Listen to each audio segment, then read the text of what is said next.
সেনাবাহিনী আছে কিন্তু ধরে নিয়ে যাবে। ইয়াউমা ইয়াফিরুল মারউ মিন আখি, মানুষ তার ভাই দেখে পালাবে। আমি নিজের সাথে মিলালাম, আমার ছোট ভাইকে দেখে আমি পালাবো, আমাকে দেখে সে পালাবে। ওয়া উম্মিহি ওয়া আবি, যে মায়ের পেটে 10 মাস আমি ছিলাম, যে মা আমি ঘরে না গেলে ঘুমায় না, আমি না খেলে মা খেতে চায় না, আমার জন্য আমার মায়ের প্রাণ, আমার মায়ের জন্য আমার প্রাণ, কত ভালোবাসাবাসী। ওই মা আমাকে দেখে চিনবে না, আমি নাকি আমার মাকে দেখে চিনবো না। আমি আমার বাবারে দেখে পালাবো। ছোটবেলা থেকে কোলে পিঠে করে আমার বাবা আমারে মানুষ করলো, বাবাকে কত ভালোবাসি, বাবার সাথে কত ভালোবাসার গল্প, এই বাবারে দেখে আমি দৌড় দিব, বাবা আমারে দেখে দৌড়াবে। ওয়া সাহিবাতিহি ওয়া বানি, সাহিবা মানে প্রিয়তমা স্ত্রী, যার সাথে এত ভালোবাসা এত খুনসুটি, তারে দেখে আমি পালাবো। ওয়া বানি, আমার সন্তান, যেই সন্তানের জন্য আমি আমার জীবনও দিতে রাজি, ঠিক কি না? সন্তানকে দেখে আমি দৌড়। আব্বু বলে ডাক দিল, আমি চিনবো না। আমার মেয়েটা আমারে ডাকলে নাকি আমি চিনবো না, আমার মেয়েও আমারে চিনবে না। ইয়াউমা ইয়াফিরুল মারউ মিন আখিহি ওয়া উম্মিহি ওয়া আবিহি ওয়া সাহিবাতিহি ওয়া বানিহি লিকুল্লি ইমরিইম মিনহুম ইয়াউমাইযিন শাআনুন ইউগনি। বিশ্বনবী বললেন, আয়েশা, সেদিনটা আজকের দিনের মতো নয়, ভয়ঙ্কর একটা দিন হবে। বাবা ছেলেরে চিনবে না, ছেলে বাবারে চিনবে না, মা তার মেয়েরে চিনবে না, মেয়ে তার মারে চিনবে না। মা আর মেয়ের ভালোবাসার চেয়ে বড় ভালোবাসা হতে পারে? বাবা ছেলের ভালোবাসার চেয়ে বড় ভালোবাসা? স্বামী স্ত্রীর ভালোবাসার চাইতে বড় ভালোবাসা দুনিয়ায় আছে? স্বামী স্ত্রীরে চিনবে না, স্ত্রী স্বামীকে চিনবে না, বন্ধু বন্ধুরে চিনবে না, ইমাম সাহেব মুসল্লিরে চিনবে না, মুসল্লি ইমাম সাহেবকে চিনবে না, নেতা কর্মীরা চিনবে না, কর্মী নেতাকে চিনবে না। আমরা সবসময় বিপদে আছি, তবে 4টা কাজ করলে আমাদের বিপদকে কাটিয়ে দিবে কে? ঈমান আনতে হবে কার উপর? জোরে বলেন। ঈমানের পথে অবিচল থেকে আমার মরণ যেন হয়, ঈমানের পথে অবিচল থেকে আমার মরণ যেন হয়। তোমারই কাছে মিনতি আমার, তোমারই কাছে মিনতি আমার, মহামহিম দয়াময়, ঈমানের পথে অবিচল থেকে আমার মরণ যেন হয়। পড়েন আমিন। তো চমৎকার দোয়া হয়ে গেছে না? ঈমানের পথে অবিচল থেকে আমার মরণ যেন হয়। আবার পড়েন আমিন। তো যেই ইসলামী সঙ্গীতগুলোর নাশিদগুলোর কথামালা সুন্দর, এগুলো আপনারা গাবেন, এগুলো হৃদয়কে টাচ করে। যেগুলো হৃদয় থেকে লেখা হয় এগুলো হৃদয়কে টাচ করে, যেগুলো হৃদয় দিয়ে বলা হয় এগুলো মানুষের অন্তরে যে টাচ করে, ঠিক না? বিশ্বনবী যা বলতেন হৃদয় থেকে বলতেন, প্রাণ খুলে বলতেন, প্রাণ থেকে বলতেন, যেটা মানুষের হৃদয়কে টাচ করতো। আবার বিশ্বনবী কথা বলতেন কম, কিন্তু এটার অর্থ ছিল ব্যাপক। বিশ্বনবী বলতেন, উতিতু জাওয়ামিআল কালিম, আমাকে আল্লাহ তাআলা জাওয়ামিউল কালিম দিয়েছে। বিশ্বনবী বলতেন অল্প, বলতেন অল্প, কিন্তু এটার অর্থ ব্যাখ্যা বিশ্লেষণ ভলিউমের পর ভলিউম হয়ে যায়, কিন্তু ব্যাখ্যা শেষ হয় না। সুবহানাল্লাহ। আবার বিশ্বনবী বলতেন, নুসিরতু বির-রা'বি মাসিরাতা শাহর, আমি যে এলাকায় দাঁড়িয়ে থাকি এলাকার ডানে বায়ে সামনে পেছনে 1 মাসের দূরত্বের রাস্তা পর্যন্ত ওই জায়গায় কোনো কাফের দাঁড়িয়ে থাকলে আমার ভয়ে তার অন্তর থারথার করে কাঁপে। ভয় দিয়ে বিশ্বনবীকে আল্লাহ তাআলা সাহায্য করেছেন। 1 মাস ডানে বায়ে সামনে পেছনে 1 মাসের দূরত্বের ভেতরে যদি কোনো কাফির মুশরিকদের আন্ডা বাচ্চাও থাকে, যত দূরেই থাকুক, বিশ্বনবীর ব্যাপারে তার অন্তরে ভয় আর ধুকধুকানি শুরু হয়ে যায়। সুবহানাল্লাহ পড়েন। এজন্য আমরা বিপদ কাটাতে পারবো না যতক্ষণ না ইমানদার না হতে পারি। পাক্কা ইমানদার হতে হবে। ওয়ালা তালবিসু ঈমানাহুম বিযুলমিন, তোমাদের ঈমানকে জুলুমের সাথে মিশ্রিত করো না। জুলুম মানে শিরক, শিরকের সাথে আমাদের কোনো সম্পর্ক নাই। ঈমান হতে হবে পাক্কা ঈমান। ঈমানের সাথে যদি শিরক ঢুকে ওটা কি পাক্কা ঈমান হয়? খালিস ঈমান হয়? মসজিদে যে নামাজও পড়েন, মাজারে যে সেজদাও দেন, এরকম আছে না নাই? মসজিদে যে আল্লাহর কাছে যায়, মাজারে যে বাবার কাছে যায়, আছে না নাই? মসজিদেও দান করে, আবার মাজারে যেও দান করে, আছে না নাই? না, আপনার এই ডবল স্ট্যান্ডার্ডকে থামিয়ে দিতে হবে, এটাকে ব্রেক করে ফেলতে হবে। আপনি চাইবেন শুধু একজনের কাছে, তিনি কে? আল্লাহ। বিশ্বনবী বলতেন, ইদা সাআলতা ফাসআলিল্লাহ, যখন চাইবা আল্লাহর কাছে চাও। হাত পাতবেন কার কাছে? ওয়া ইদা ইসতাআনতা ফাসতাঈন বিল্লাহ, সাহায্য যদি চাও একমাত্র কার কাছে যাবা? আমাদেরকে সাহায্য করতে পারে কে? বিপদে পড়লে উদ্ধার করতে পারে কে? কবরে মাজারে পড়ে থাকা ব্যক্তি আমাদের উদ্ধার করতে পারে? কথা বুঝতেছেন তো? সহজ না কথাটা? এতজনের কাছে যাওয়া যাবে না, এতজনের কাছে মাথা নোয়ানো যাবে না, নোয়াবো এক জায়গায়, তিনি কে? আবার বিশ্বনবী বলতেন, এই শিরক হচ্ছে আখফা মিন দাবিবিন নামাল, পিঁপড়ার গুটি গুটি পায়ের চেয়েও শিরকটা হলো বড় সূক্ষ্ম। পিঁপড়া যেমনি গুটি গুটি পায়ে মিষ্টির দোকানে ঢুকে যায়, যে মিষ্টি নষ্ট করে, শিরক তেমনি তোমার ভেতরে ঢুকে তোমার ঈমানকে নষ্ট করে দেয়। আখফা মিন দাবিবিন নামাল। আপনি পাহাড় পরিমাণ গুনাহ নিয়ে, হাদিসে কুদসিতে এসেছে, সাগরের ফেনা পরিমাণ পাপ নিয়ে আল্লাহর কাছে হাজির হয়েছেন। আল্লাহ, আমি পাপী, আমি কি? পৃথিবী না জানুক আমি তো জানি, আমি কি পাপ করেছি হায়।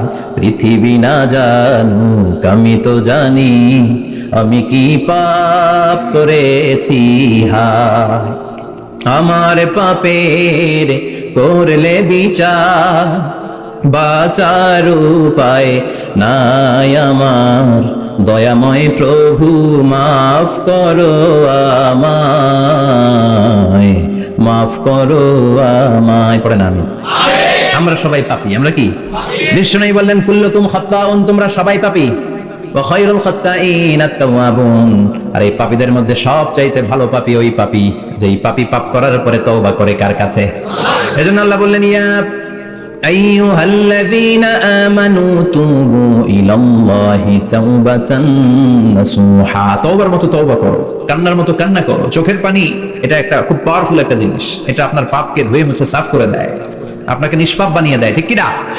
এই বিশাল পাপের বোঝা নিয়ে, পাহাড় পরিমাণ গুনাহ নিয়ে কিয়ামতের দিন যদি আল্লাহর কাছে আপনি হাজির হয়ে যান, ওই পাপের মধ্যে যদি শিরকের পাপ না থাকে, মানে কোনো মাজারে যে সেজদা দেন নাই, বাবার কাছে যান নাই, কোনো মাজারে মানত করেন নাই, মাজারে লাল শালু দেন নাই, মোমবাতি দেন নাই, আগরবাতি দেন নাই, মাজারে মুরগি মানত করেন নাই, এই পাপগুলো করেন নাই, অনেক পাপ আপনার আছে, কিন্তু শিরকের পাপ নাই। কোন পাপ নাই?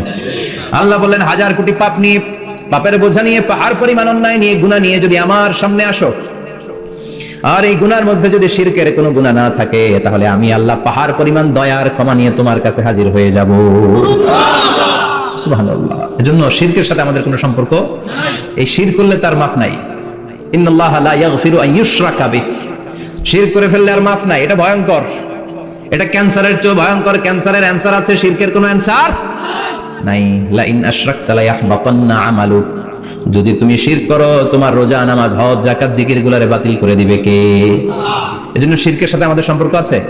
এত ওয়াজ আমরা করি, তারপরে অনেক জায়গায় ছবিতে দেখি যে মহিলারা যে মাজারে সেজদায় পড়ে থাকে। এজন্য এটা ছড়ায় দিবেন, এই মাহফিলের কথাগুলো এই যে রেকর্ড হচ্ছে এগুলো ছড়ায় দিবেন। গণসচেতনতার দরকার আছে। এই যত আমরা ট্রাই করে যাব, একটা সময় দেখবেন আমাদের এই সকলের একসাথে প্রচেষ্টার ফলে এই শিরক নামক ভাইরাস বাংলাদেশ থেকে আমরা বিদায় করে দিতে পারবো। চিল্লা এখন, ঠিক কি না? এজন্য আমরা বিপদে আছি, তবে ইমানদার শিরক ব্যতি রেখে খালেস ইমানের যদি অধিকারী হয়, আমাদেরকে বাঁচিয়ে দিবে কে? আল্লাহ। 2 নম্বরে ওয়া আমিলুস সলিহাত। কি বলছে মনে আছে তো? ঈমান আনলে বেঁচে গেলাম। আরেকটা কি? আমিলুস সলিহাত, নেক কাজ, ভালো কাজ।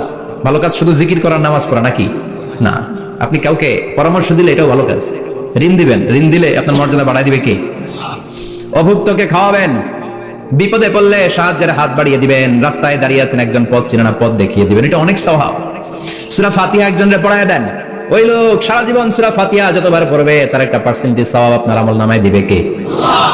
তারপরে মানুষকে টাকা দিয়ে সাহায্য করবেন, অসুস্থ হয়ে গেলে রক্তের প্রয়োজন হলে গায়ের রক্ত দিয়ে সাহায্য করবেন, কবুল করবে কে? আল্লাহ। রক্ত দেয়া অনেক বড় ইবাদত, জানেন এটা? মুমূর্ষু ব্যক্তিকে যদি রক্ত দেন, আপনার এই রক্তের কারণে যদি কারো প্রাণ বেঁচে যায়, তাহলে আপনি কেমন যেন গোটা বিশ্বের সব মানুষের প্রাণ বাঁচিয়ে দিলেন।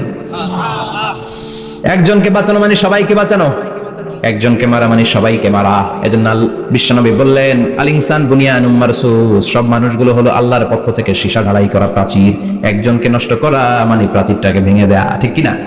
তাহলে ঈমান আনতে হবে কার উপর? আর আল্লাহর সন্তুষ্টির জন্য সৎকর্ম করতে হবে। তারপরে একে অপরকে ভালো কাজের জন্য পরামর্শ দেওয়ার দরকার আছে না নাই? হক আর সবর, আমরা হকের পক্ষে থাকবো, রাজি আছেন তো? আর আমরা সব সময় ধৈর্যশীল থাকবো, রাজি আছেন?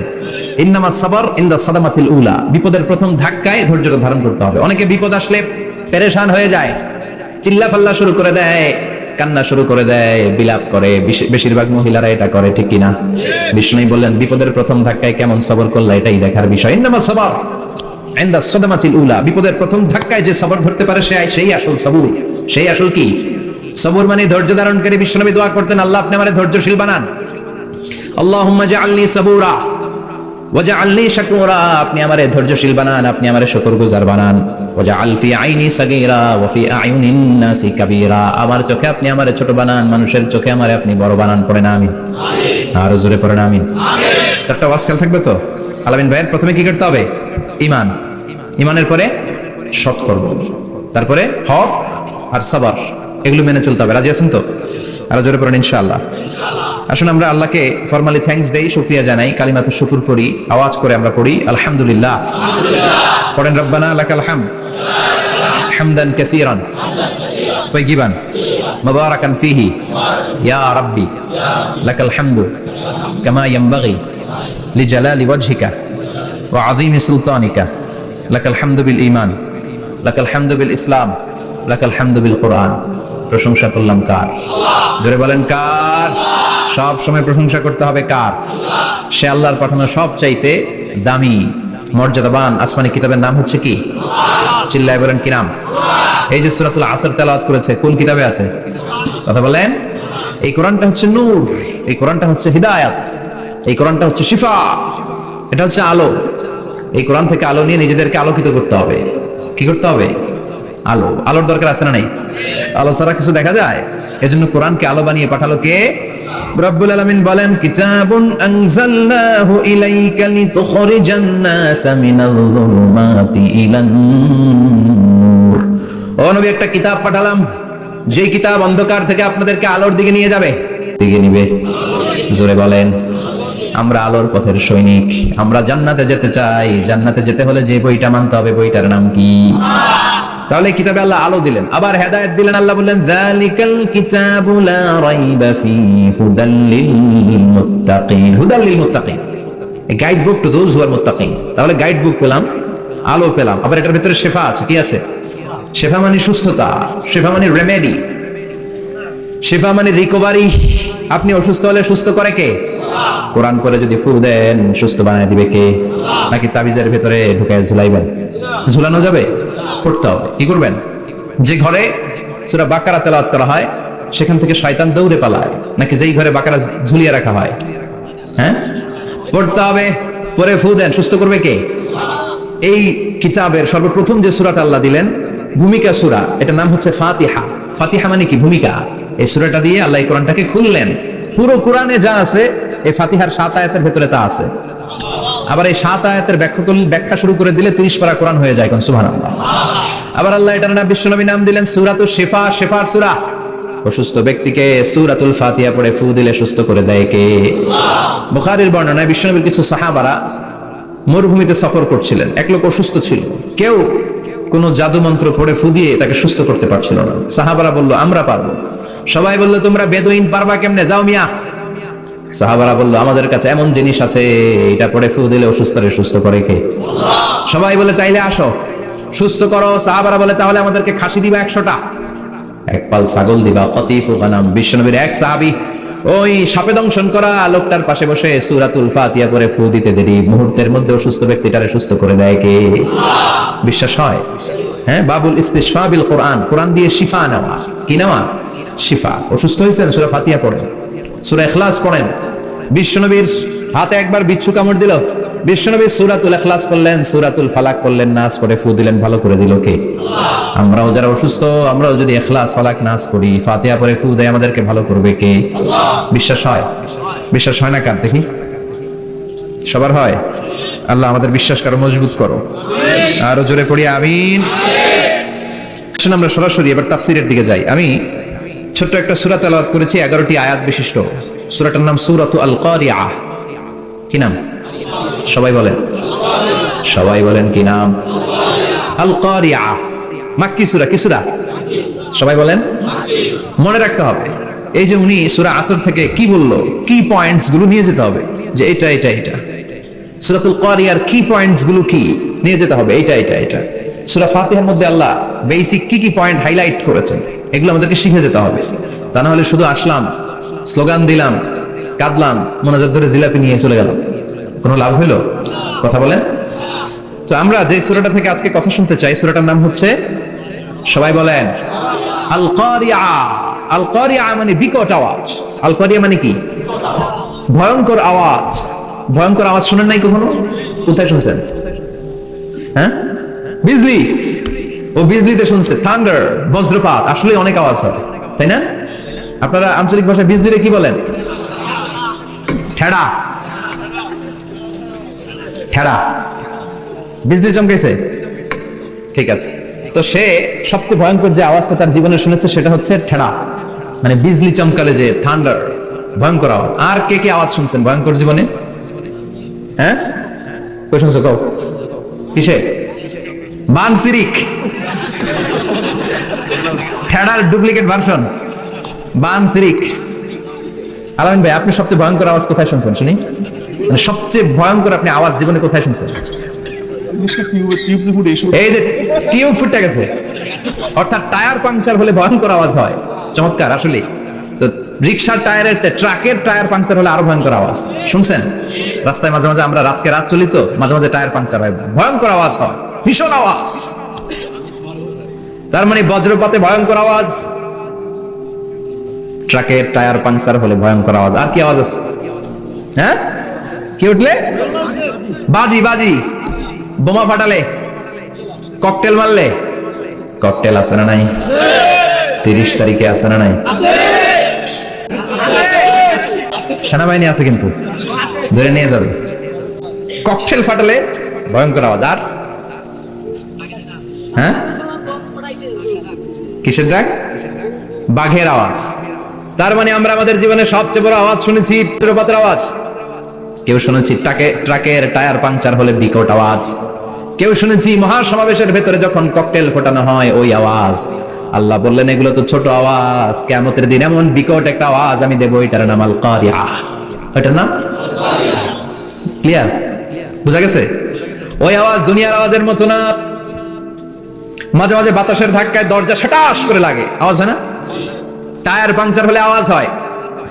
দপ্তরি যখন ছুটির ঘন্টা দেয়, ঘন্টার সামনে দাঁড়ালে ভয়ঙ্কর আওয়াজ আছে না? ট্রাকের টায়ার ব্রাস্ট হলে আওয়াজ হয়। হাতুড়ি নিয়ে লোহার মধ্যে আঘাত করলে, পাথরে আঘাত করলে আওয়াজ আছে না? এগুলো দুনিয়ার আওয়াজ। আল্লাহ বললেন এই আওয়াজগুলোর চেয়ে অনেক বিকট একটা আওয়াজ কিয়ামতের দিন আমি তৈরি করব। এই আওয়াজটার নাম হলো আল কারিয়া। কি নাম? সবাই বলেন, আরো জোরে বলেন, আল কারিয়া। বিকট আওয়াজ, বিকট একটা হুইসেল বাজানো হবে, হর্ন বাজানো হবে, ট্রাম্পিট, ডেঞ্জারাস ট্রাম্পিট। ভয়ঙ্কর একটা বিকট শব্দ করা হবে কিয়ামত তৈরির জন্য। ওই শব্দটা বাজানোর জন্য রব্বুল আলামিন একজন ফেরেশতা বানিয়েছেন, নাম হলো ইসরাফিল। নাম কি? ওই ফেরেশতার পা হচ্ছে জমিনের নিচে, মাথা হলো আকাশের উপরে।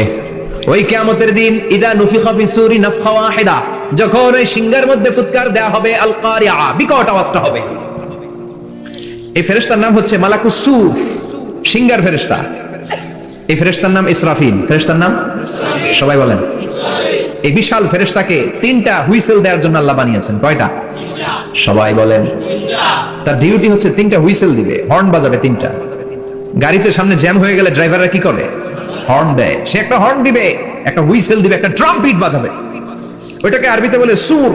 ইদা নুফিখা ফি সূরি নাফখাতান ওয়াহিদা, যখন তিনি প্রথম হুইসেলটা বাজাবেন, রব্বুল আলামিন ওনারে বানালেন 3টা হুইসেল দেওয়ার জন্য, বিশাল আকৃতির ফেরেশতা।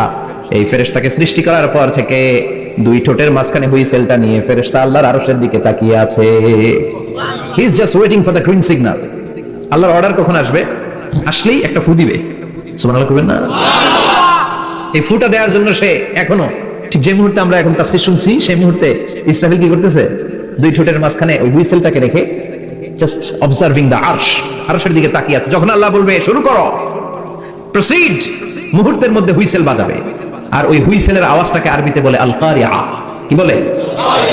বুঝতে পারছেন এবার? সহজ হয়ে গেছে না? নরম হয়ে আসতেছে না সেটা?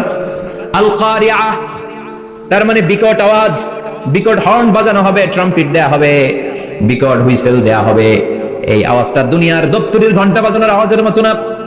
এই আওয়াজটা ট্রাকের টায়ার পাংচার হলে যে আওয়াজ ওইটার মতো না। বৃষ্টির সময় বজ্রপাতের যে আওয়াজ ওইটার মতো না। ওই আওয়াজটা পৃথিবীর বুকে সবচাইতে ভয়ঙ্করতম আওয়াজ। ঠিক কি না? ভয়ঙ্কর একটা আওয়াজ হবে, বজ্রনিনাদ, মহাপ্রলয়ের আওয়াজ। ওই একটা আওয়াজে সব লন্ডভন্ড হয়ে যাবে। একটা আওয়াজে সব লন্ডভন্ড হয়ে যাবে। এজন্য ওই আওয়াজটাকে ডেডিকেট করে আল্লাহ কোরআনে একটা সূরা দিয়েছেন, সূরাটার নাম কথা কয় না কি নাম? আল কারিয়া। আল কারিয়া, মানুষের দৃষ্টি আকর্ষণের জন্য আল্লাহ এই শব্দটাকে সূরার প্রারম্ভে 3 বার বললেন। কয়বার? গুরুত্বপূর্ণ কথা কয়বার বলতে হয়?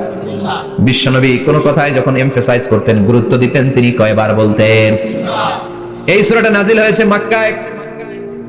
মক্কার কাফির মুশরিকরা যেন এই কিয়ামতের ভয়ঙ্কর দৃশ্যটা বুঝতে পারে, এজন্য আল্লাহ 3 বার বললেন আল কারিয়া, তারপরে মাল কারিয়া, তারপরে ওয়ামা আদরাকা মাল।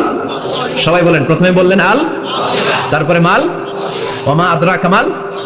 3 বার বললে মানুষ 3 বার তাকাবে না, আল কারিয়া, মাল কারিয়া, আবার তাকাইছে ওয়ামা আদরাকা মাল কারিয়া। 3 বার বলে তাদের অ্যাটেনশনকে গ্রো করা হচ্ছে, কারণ সামনে আরো জরুরি কথা আছে। সুবহানাল্লাহ। ওই দিনটা বড্ড ভয়ঙ্কর দিন, কিয়ামতের দিন। কিসের দিন? এই ছোট্ট 11টা আয়াত বিশিষ্ট সূরার মধ্যে আল্লাহ কিয়ামতের নকশা এঁকে দিয়েছেন। কি এঁকেছেন? কিয়ামতের প্রামাণ্য ধারাবাহিক বর্ণনা আল্লাহ তুলে ধরেছেন এই সূরার ভিতরে। আল্লাহু আকবার। আল্লাহ বললেন আল কারিআতু মাল কারিআতু ওয়া মা আদরাকা মাল কারিআ। ও নবী, আপনি জানেন না কি আল কারিয়া মানে কি? ভয়ঙ্কর আওয়াজ, বজ্রনি না। ওই ইসরাফিল 3টা ফুৎকার দিবে। চিৎকার করে বলেন কয়টা? প্রথম ফুৎকারের নাম নাফখাতুল ফাজা, বিকট এক ফুৎকার। ওই ফুৎকার দেওয়ার সাথে পুরো পৃথিবীটা লন্ডভন্ড হয়ে যাবে। এক ফুৎকারের আওয়াজে পৃথিবীর আকাশ ভেঙে খান খান হয়ে যাবে, তারাগুলো ছিটকে পড়বে, চন্দ্র সূর্য আলোহীন হয়ে যাবে, সাগরের পানির মধ্যে দাউ দাউ করে আগুন জ্বলতে শুরু করবে, মানুষগুলো বিক্ষিপ্ত পতঙ্গের মতো নিক্ষিপ্ত হবে, টাওয়ারগুলো ভেঙে ভেঙে পৃথিবীর উপর পড়বে, পৃথিবীর বিশাল বড় বড় পাহাড়গুলো তুলার মতো ধ্বনিত হয়ে বাতাসের মধ্যে ভাসতে থাকবে। এটা হচ্ছে আল কারিয়া। মাল, ওমা আদরাকা মাল। আবার আল্লাহ বললেন ইযা যুলজিলাতিল আরদু জিলজালাহা ওয়া আখরাজাতিল আরদু আসকালাহা। ইসরাফিল যখন প্রথম ফুৎকার দিবে, পুরো পৃথিবীর মধ্যে কাঁপাকাঁপি শুরু হবে। কাঁপাকাঁপিরে আপনারা কি বলেন? ভূমিকম্প দেখছেন নি? দেখছেন কেউ? সব কাঁপে না? নিজেরাও কাঁপি। কিয়ামতের কাঁপাকাঁপি কি আমরা যেই কাঁপাকাঁপি দেখছি এটার মতো? সুনামির কাঁপাকাঁপির মতো না, ভয়ঙ্কর একটা কাঁপাকাঁপি। পুরো পৃথিবী ভাইব্রেশন শুরু হয়ে যাবে, শেকিং করবে পুরো পৃথিবীটা। পৃথিবীটা ফেটে চৌচির হয়ে ভেতরের গরম লাভা বেরোবে। সাগরের মধ্যে পানি আছে, সাগরের পানির মধ্যে দাউ দাউ করে আগুন জ্বলবে। আগুন জ্বললে কি দিয়ে নিভান? কথা কন। পানি। আর ওই পানির মধ্যেই আগুন। পানিকে বৈজ্ঞানিক ভাবে বলে H2O। কি বলে? এই H2O নিয়ে কত কাণ্ড, হ্যাঁ, এই দেশে। আল্লাহ হেদায়েত দাও। আসরে পড়েন আমিন। তার মানে হাইড্রোজেন থাকে 2টা, হাইড্রোজেনের 2টা মলিকিউল আর অক্সিজেনের 1টা মলিকিউল। তো এই 2টা গ্যাস একসাথে হলে পানি হয়ে যায়। কিন্তু একসাথে আমরা বানাতে পারি? বানিয়ে পাঠাইছে কে? কথা বলেন কে? কৃত্রিম উপায়ে ইউনাইটেড স্টেটস অফ আমেরিকার একটা রিসার্চ সেন্টারে আধা গ্লাস পানি বানাইছিল বিজ্ঞানীরা। কয় গ্লাস? হাইড্রোজেনের 2টা মলিকিউল আর অক্সিজেনের 1টা মলিকিউলকে মিঙ্গেল করে আর্টিফিশিয়াল ওয়াটার তারা বানিয়েছিল। এতে বাংলাদেশি টাকায় খরচ করেছে প্রায় 3 কোটি টাকা। এটা অসম্ভব মানুষের পক্ষে কৃত্রিম ভাবে পানি তৈরি করা। ফ্রিতে খেতেছি আমরা, সুবহানাল্লাহ কইবেন না? তার মানে পানি দিয়ে আমরা আগুন নিভাই। পানির মধ্যে 2টা গ্যাস, একটা হলো হাইড্রোজেন আর একটা হলো অক্সিজেন। এই গ্যাস 2টা দিয়ে আবার আগুন নিভানো যায় না। এই গ্যাস 2টা আলাদা হলে এগুলো আবার আগুন জ্বালায়। সুবহানাল্লাহ। তার মানে কিয়ামতের দিন পানি আর পানি থাকবে না, পানির মিশ্রিত 2টা গ্যাসকে আল্লাহ আলাদা করবে। বলে পৃথিবীর ভেতরে থাকা আগুনগুলো বের হয়ে আসবে, গোটা সাগরের মহাসাগরের পানিগুলো দাউ দাউ করে জ্বলবে। এজন্য আল্লাহ বললেন আল কারিআতু মাল কারিআতু ওয়া মা আদরাকা মাল কারিআ ইয়াওমা ইয়াকুনুন নাসু কাল ফারাশিল মাবথুস। সেদিন মানুষগুলো পতঙ্গের মতো নিক্ষিপ্ত হবে। ওয়া তাকুনুল জিবালু কাল ইহনিল মানফুশ। তুলাকে ধ্বনিত করা হলে ছোট্ট ছোট্ট তুলার কণা বাতাসে যেমনে ভেসে বেড়ায়, পৃথিবীর বড় বড় পাহাড়গুলো এরকম বাতাসের মধ্যে মেঘের মতো ভাসতে শুরু করবে। সুবহানাল্লাহ বলেন। তুলা পিটায় না এমনি? পিটালে দেখবেন কিছু পাতলা তুলার কণা বাতাসের মধ্যে ভেসে বেড়াচ্ছে। ফু দিলে আরো উড়ে, বাতাস পাইলে আরো উঠতে থাকে, কই যে যায় নিজেও জানে না। ছেড়ে নাই। পাহাড়গুলোকে এরকম তুলার মতো ধ্বনিত করবে কে? মানুষগুলোকে বিক্ষিপ্ত পতঙ্গের মতো নিক্ষিপ্ত করে দিবে কে? আমরা আর এরকম শক্ত হয়ে বসে থাকতে পারবো না। পৃথিবীর সবকিছু পৃথিবীর সেন্টারে একটা জায়গা আছে, ওটা টানে, কেন্দ্রের দিকে টানে। এটা গ্র্যাভিটেশনাল ল বা পাওয়ার বলে, মাধ্যাকর্ষণ শক্তি। এই যে এটা বসে আছে, টেবিল বসে আছে, আমরা বসে আছি, এই পাওয়ারটা না থাকলে আমরা ছিটকে যেতাম, আমরা ছিটকে পড়তাম। সেদিন এই মাধ্যাকর্ষণ শক্তির বলয়কে ভেঙে খান খান করবে কে? মানুষগুলো নিক্ষিপ্ত হবে, একজন ওইদিকে আরেকজন ওইদিকে, আরেকজন ডায়ানে, আরেকজন বাই, কে কোন দিকে যাবে তারা নিজেরাও জানে না। আল্লাহু আকবার। এজন্য আল্লাহ বললেন কাল ফারাশিল মাবসুস, পতঙ্গের মতো আলো জ্বালালে আলোর ভেতরে পতঙ্গগুলো যেমনে এদিক থেকে ডান থেকে বাম থেকে ঝাঁপিয়ে ঝাঁপিয়ে পড়ে, মানুষগুলো ডানে বায়ে ঝাঁপিয়ে ঝাঁপিয়ে পড়বে। শীতকালে ছেলেপেলারা র্যাকেট খেলে না, রাতে ব্যাডমিন্টন খেলে, এই গ্রামে তো খেলে না, ওই যে খেলা আছে, খেলা ঠিক আছে। তো এই যে খেলে, তখন রাতের বেলা তারা বাঁশ গেড়ে, বাঁশের মধ্যে কি লাগায়, লাইট লাগায়। তো এই লাইটের মধ্যে অনেক পোকা চলে আসে না, রাতের পোকা, হ্যাঁ আলোর পোকা, পোকাগুলো এদিক থেকে ওই দিক থেকে, কোনো মা বাপ নাই, ডানে বায়ে ইচ্ছে মতো ছুটছে। মানুষগুলো সেদিন পাগলের মতো ছুটতে শুরু করবে, চিৎকার করে বলেন ঠিক কিনা। আবার আল্লাহ বললেন ওয়াতাকুনুল জিবালু কালআহনিল মানফুশ, পাহাড়গুলো উঠতে থাকবে, বিশাল পাহাড় টুকরো টুকরো হয়ে যাবে। মাউন্ট এভারেস্ট খান খান হয়ে যাবে, নাম শুনছেন? এশিয়া মহাদেশের সবচেয়ে বড় পাহাড়। আমি দেখেছিলাম দূর থেকে, যাই নাই নেপালে, কাতারে একবার যাচ্ছিলাম, কাতার থেকে কায়রো সফরের সময় মাউন্টেন রেঞ্জের পাশ দিয়ে বিমান যায়। তো বিমানের সামনে আবার, ওটা খুব সম্ভব কুয়েতে এয়ারওয়েজে ফ্লাই করেছিলাম, সামনে আবার একটা স্ক্রিন থাকে, ওখানে কেউ মুভি দেখে, কেউ কোরআনের তেলাওয়াত শুনে, কেউ সফরের যে রোড ম্যাপ ওইটা দেখে। তো ওইটা দেখলে আপনি বুঝবেন এখন কোন শহরের উপর দিয়ে যাচ্ছেন, আশেপাশে কি আছে। তো তখন দেখাচ্ছে যে নেপালের পাশ দিয়ে এটা ফ্লাই করছে। জানলাটা খুলে দেখি বিশাল মাউন্টেন রেঞ্জ, উপরে বরফের ক্যাপ পরানো। আল্লাহু আকবার। তো আল্লাহ যখন ইযা যুলজিলাতিল আরদু জিলজালাহা, কিয়ামতের ওই আল কারিআ মাল কারিআ সময় পৃথিবীটারে ধরে যে একটা ঝাঁকুনি দিবে, ওই ঝাঁকুনিতে পাহাড়গুলো থাকবে। কথা বলেন। পৃথিবীর সবচেয়ে বড় পাহাড় ৮৮৫০ মিটারের মাউন্ট এভারেস্ট ভেঙে খান খান হয়ে যাবে, টুকরা টুকরা হয়ে যাবে। ইউরোপের সবচেয়ে বড় পাহাড়ের নাম হচ্ছে আল্পস মাউন্টেন, আল্পস পর্বতমালা। আমেরিকার সবচেয়ে বড় মাউন্টেন রেঞ্জ হচ্ছে আলাস্কা,